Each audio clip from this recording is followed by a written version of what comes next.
High five, Eli. High five. Hi, Eli. High What's five. up? Yeah. Welcome to my podcast, Nature Meets Technology. I Here we love are it. in nature in Tripit Ranch, Yep. and I'm very happy to have you on our show. Yeah. And just a little anecdote: I know Terence for quite a long time from the immersive theater scene, and we've been doing some immersive challenges back in Europe. Yeah. Created a hackathon where we created different types of XR meet immersive theater meet LARPing experiences. Yeah. Here, as you see, the family is growing. I love It's a Yeah. family production company right now. This is live. So I love it.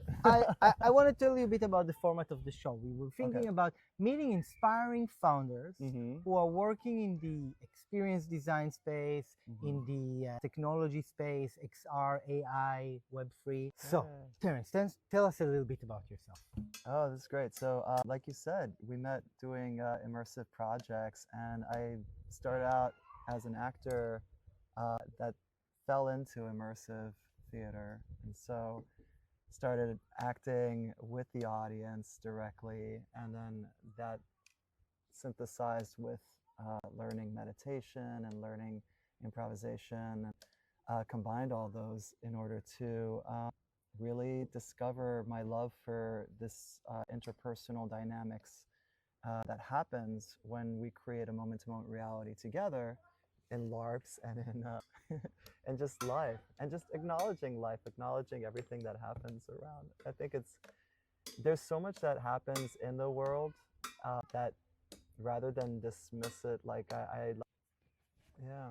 So I mean, really, for me, it's just discovering that how similar life can be to the things we love most about LARPing, about immersive theater, about just being present in the moment. All of it converges into this sense of play and presence and becoming present to the moment. I I say feel present a lot. Yeah, no, I mean, I feel we have so much in common. We share a Yeah. lot around our passion for play and immersive, interactive experiences. Yeah. How did you start that? What Yeah. was like the beginning point? That's a great question. Yeah, so I studied, I talk about this in my TEDx talk, just the whole journey of just becoming aware. I had one of those moments when I was like 3 where you just kind of are aware that you exist, you know? You're like, I'm here. And from there, like the first thing I wanted to do was share that with someone. And so I thought that was because I wanted attention and I wanted to be seen. But really, and so I studied acting, went to conservatory and went to school. And the more I studied acting, the more I discovered that it wasn't so much about being on stage and getting all the praise, which is amazing. It's great for the ego.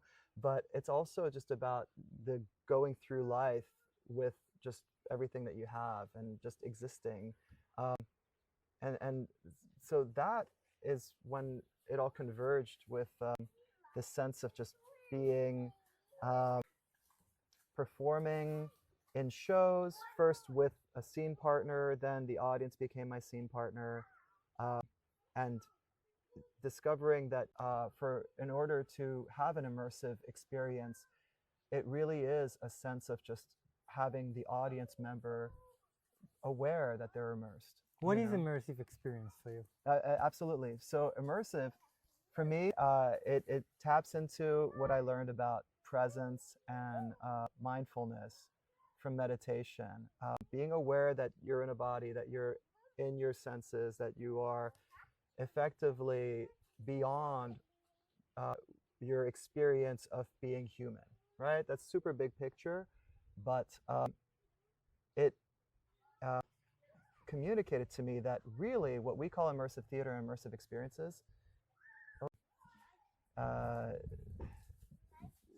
it's about the audience member's experience of being immersed. Like there's only one person being immersed at a time, and that's the audience member, the guest. For an immersive experience, immersive theater, immersive show, any of these things. So it's easy to think from the outside where it's like, oh, how are we going to design this experience so that we have a bunch of things for this audience member to look at?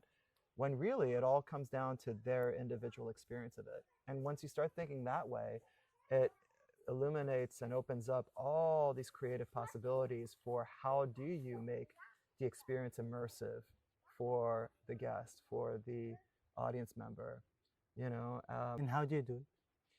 by making them aware and present to the moment is this subtlest way to do it. And what I mean by this is creating the space that all of a sudden I'm present with you, and having that be given permission for presence. So everything that's around, and that comes from improv. It comes from study at Second City, and um, it's about acknowledging what's there, you know. So being responsive for what's there. Yeah, yeah. So And Meisner is the same way. Meisner, big improv, not comedic improv, but very improvisational, because you're being truthful in the imaginary circumstances. So whatever's there, you're acknowledging. There's never nothing, he would say. Like in his repetition exercise, he would say, say like you're wearing a blue shirt, you're wearing a blue shirt. You're like wearing a blue shirt. Exactly. Like there's always something there. Mm. Hi. Okay. I love this. But I love that everyone's here in Eli, because like in meditation, so I learned it's a mantra form of meditation, like TM, where you acknowledge that there's thoughts everywhere and there's things happening everywhere, and you can't stop them from happening. You can't be like, okay, as perfect the world as Quiet on the Set is, yeah. That's just not how the mind works, and it's not how like reality works, really. So instead, learning that meditation taught me that it's very similar to acting, in which there's always going to be things going on. So there's going to be thoughts coming up, but you stay kind of, you acknowledge them. You're like, okay, that's there, but then you bring it back to the focus of what you're doing. Same when you're on stage, right? As an actor on stage, audience members might be, talking or doing things or whatever.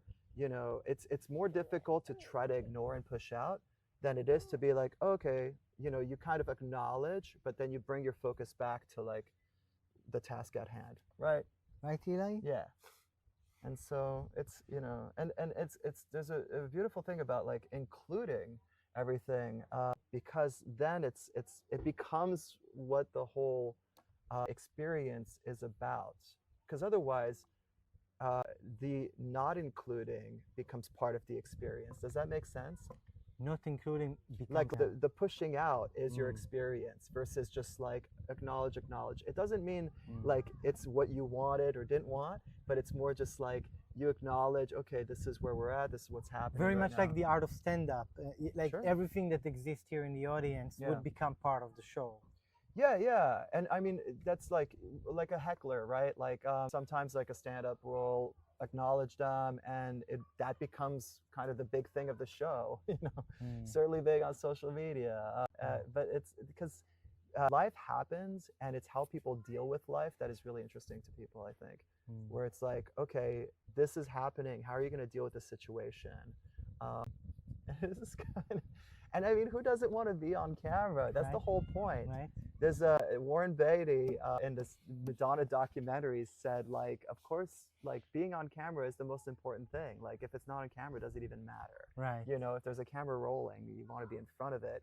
And that speaks to the sense of just like, again, in my TEDx talk, the TEDx Immersive Experience, which I love that I got away with that title with TEDx, because it's such a pompous thing, but it really speaks of like how, intimate and personal an immersive experience could be.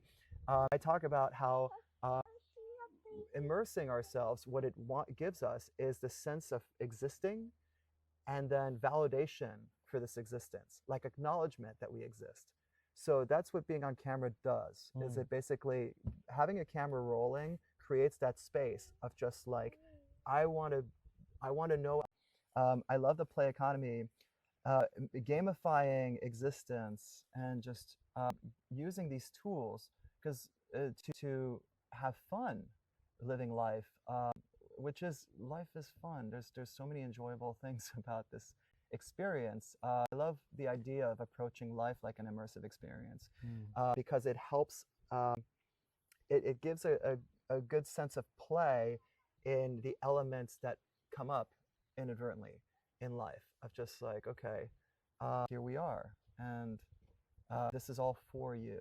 It's all like, what if this was all designed for you as an experience? Then all of a sudden your story becomes an experience that was designed for you versus, you know, anything that might be like too heavy or the emotional feelings, you know, that might help with that. But most importantly, it helps with like self-worth because You're the hero. you are the hero. Like right now, it's just you behind your eyes looking at me, and whoever's watching this, it's their experience, you know? It's just that's that is the most important thing for me about immersing in an experience. Right? And Creating yeah. your life as you are the hero of your life, and trying to write the narrative, the script, and then execute on it. Mm. I talk a lot about it with entrepreneurs, looking at it as entrepreneurs. How can we Mm. use the idea of play to enter the role of the customer and basically method act the customer to understand their pain point better and build businesses with radical empathy. Brilliant. Um, I love that. And it's the move to entrepreneurs to me speaks of this whole like awakening of from passive observer to active participant, like an immersive experience, having agency, because everyone wants to be like all of a sudden, oh, I can make things happen, you know, when before it seemed like you would just kind of take a job just to kind of, oh, well, I guess somebody else is doing this and I'll just do that. People want to be in the driver's seat now. yeah, right? a big part, like for me, for the play economy, like for the generation of our kids, Yeah. is that really this is going to be times where anyone would become a startup. Anyone would be able to pick up a camera, pick up some AI generator, and create experiences and market them and bring them to the public. Yeah. So in this age where it's so easy to build a business and create products, the real question is, why are we building them? Who are we helping? So the idea with play is to empathize again with the end customer, becoming a guide in the customer's hero's journey, and helping people, you know, in their own transformational journey for their own well-being. It's not just, oh, I'm going to make a product and I'm going to make money from you, right? No, I'm going to find a way I can help people. I will empathize with them radically through acting them, playing them, becoming them. And then I will really map out all the hero's journey where I am the guide. I'm not the business, my product. We're not the hero. The customer is the hero in this hero's journey. Yeah, like facilitating their experience, you know? I really, in the play economy, I feel like businesses have so much to learn from immersive theater. Oh, absolutely. practitioners. It's a huge exercise in empathy. That's what I love, like that element of it, where it's like, oh, what's my guest experience of this event? Which is what we specialize in when we work.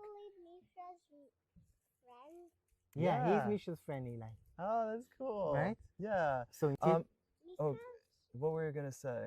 Uh, Because I got something. go I ahead. love. Why, Eli? I Why? love like. Why? Okay. You talk about like in your talk you mentioned artificial intelligence and emotional intelligence, Yeah. and it's having like AI take over like the heavy lifting for that kind of world, and having a focus on emotional intelligence I think is so important, because for all the technological advancements we've made, there's so little advancement made in how to deal with emotion, Right. and how to deal with just like all that stuff.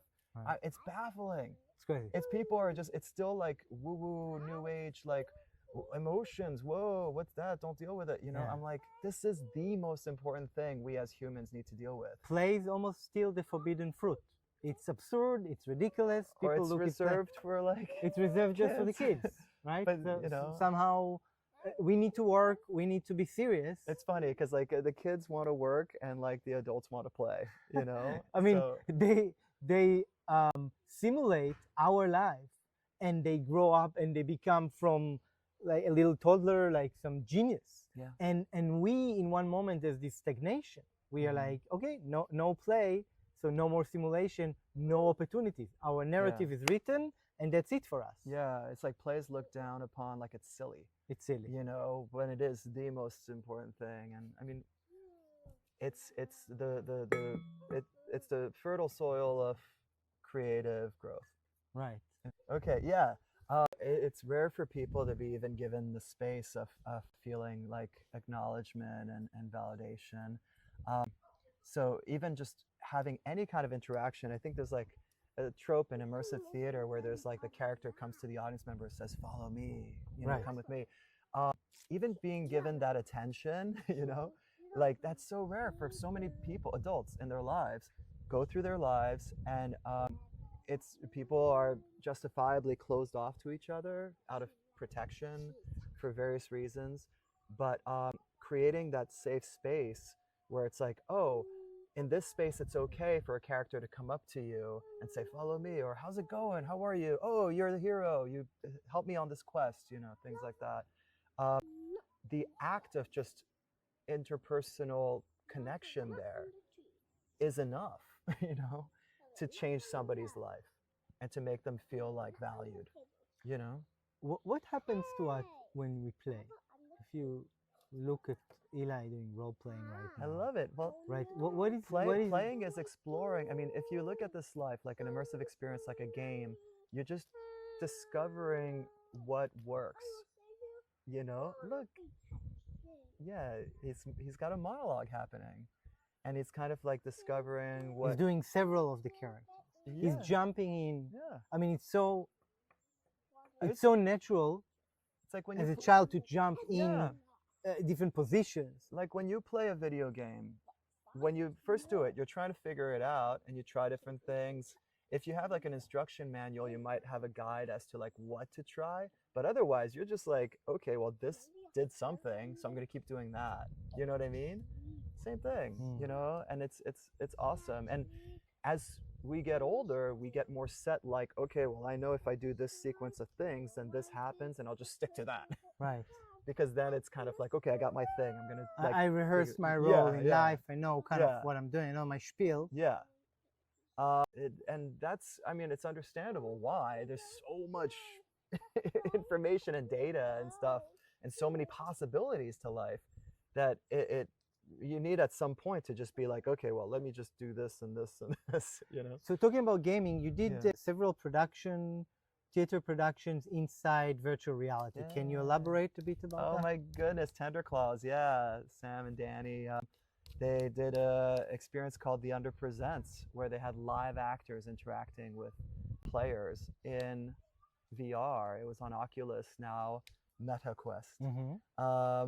And yeah, it was really amazing. Some players I remember would think that we were AI because we were effectively like the NPCs in the game. But then we would react and we'd be basically present with the players, and a lot of them would be surprised. And, you know, like some would be trying things out when you do a game and go up to us and try to like hit us with things. And then we'd go, hey, what are you doing? And they'd get scared. Now, you could speak. Yeah, we could speak, they couldn't. They couldn't. Yeah, so they would. which is a great design for video games sometimes. Right. Yeah. Otherwise, it would have been cacophony. It would have So been you like could VR talk to chat. them and you could move, and they could only move back. And did you manage to create deep conversation? Yes, because they would have to find ways of communicating how they were feeling. They would have to just discover, oh, if I, you know, I mean, like they would kind of gesture and just kind of pantomime how they're feeling, like if they're sad or if they're like successful, happy, you know. And then we'd also kind of play with them of just trying to understand, or they'd try to point at letters. The Under Presents. The Under Presents, we have audience members who actually experience presence in XR, in a digital space. Yeah. Well, you know what's really funny about that? Like, I think the most special thing about like VR headsets becoming so available is that it gives you an actual contrast of what it is to like transcend reality, right? Like you know that when you put on the headset, you're in a new reality. You take off the headset, you're back in another reality. Right. And that is, I think, a clue to just the experience of life, you know, of us being here in this, you know, existence, you know. These are all clues to just if we're not the character that we're playing in VR, right? Like I'm Terence, I'm putting on a headset, all of a sudden I'm a character here. I take off the headset, I'm not that character anymore. Then who am I? Well, I'm Terence. Okay, well then this is Terence. Yeah. If, you know, like whoever's playing Terence, like when Terence stops, you know, when the headset comes off, where does that person go? These are the age-old questions that, you know, people have been trying to answer. And I think this gives us clues that maybe there is something to that. Or at least it's how we approach it as how we understand reality and existence. I was working for 10 years in the VR space, and I felt coming from theater that we are missing the point, because there's something about this technology that in the end of the day, it's just a mask, like a theater mask. It's like Arlecchino. Yeah. Yes. And the moment you put a commedia dell'arte mask, immediately something in your physicality change, and it immediately change your mindset. And when you are in kindergarten, you put an animal mask. Now you are the elephant. The idea that VR headsets are putting us in this performative space as well, I think it's being missed. I think there's an opportunity, like you said, to put on, like to understand that in life we play all the time, and we all the time put masks, and that putting this VR headset could be so healing, like a live action role play experience, when we say we actually enter a different perspective. Yeah, I love that. I mean, it's approaching it like an actor, Right. where it's just like, what does it do for you existing in this moment-to-moment reality to put on a mask and to play a different character? I mean, that is why people love video games. They get to play just a new person. They get to try a different reality, explore a new experience of something. And it's really great. Like I'll say this about the Under Presents. Like I got to play this sweeper character. He's like a literal sweeper with a broom, called Russell, and he was almost like this, sort of like the old wise man of the Under. And my favorite thing about playing that role was that with each player, I got to be very honest with them and say that this whole world was created for them, that they are the main character playing this world. Like this is just, which is true. I mean, the game was constructed for players to play. That is true, and it's just an experience for them to experience. It's up to them. They have the controllers, they have the headset, they go through the experience. It's just them. It's not like somebody else is watching them do it and saying, oh, okay. No, it's their experience of doing it. And so that awareness is so profound. I mean, from studying meditation, I learned in 2001 this transcendental meditation, we'll call it, and just went around to all the saints. There are lots of saints like Karuna Mai and Sri Sri Ravi Shankar and Amachi, and just a lot of this knowledge talks about this stuff, the self-realization, right? You are at the heart, the master of your universe, of the experience that you're having. And it's so easily missed, because if you thought about that every second of every day, you probably wouldn't be able to do anything. You'd just be sitting there in bliss or something until you're hungry and you need to eat something or drink water. But this, to me, is like kind of like the buried lead about this move to experiential, immersive, passive observer to active participant, realizing that we're immersing ourselves, or we're immersed in this reality. That awareness by itself is what people called enlightenment for thousands of years. And we all have it in our reach, all of us. Wondering, you have a company called Meta for You. Yeah. Explain me about the name. Oh, thanks so much for asking that. Yeah, so that name is special to me because when we're coming up with a name, or when I was coming up with a name for the company, I was thinking about just how to communicate this sense of like self-referential, just awareness, like what I was talking about. This whole, oops, oh, my mic fell. Hold on a second. No way. I'll take that again. We'll take it again. All right, take it from Scarf. Okay, cool. So Meta for You. The name speaks to what we were just talking about. This awareness, this sort of self-referential meta awareness, which I love the term. Before it became the name of the biggest tech company, it meant just this sense of just like big picture, like right now we're shooting a thing with a camera, the awareness that expanding the awareness of the moment was called meta, Right. and I believe people still use it that way. And just the metaphor of life, um, just transcending realities, depending on what the situation of the interactive experience is. Um, so the metaphor there, and you, which is at the heart. You as the guest are the heart of the immersive experience. The guest has the immersive experience of your event, is how it works. It's not like an immersive experience that your guest goes to. It's like, no. It's like you invite your guest to your event and they have an immersive experience of it, right? They're immersed in the experience of your event. And so it's about you, because I'm the one saying that. I've got my own experience, but in this case, the service is for you. And so Meta for you was the name that felt really great, and still feels great. And what type of experiences you produce with the company? Sure. So like starting out, like I came from the world of immersive, the LA DIY immersive scene, which means we would do pop-up shows in apartments and warehouses and just stuff like that. And I realized back then that we just need this, like people immerse people. There's sets, Right. We didn't have the budgets for large sets anyways, or Yeah. tech. So it was just that we had people and we had performers, we had actors. And my background is acting for all my life, since single digits.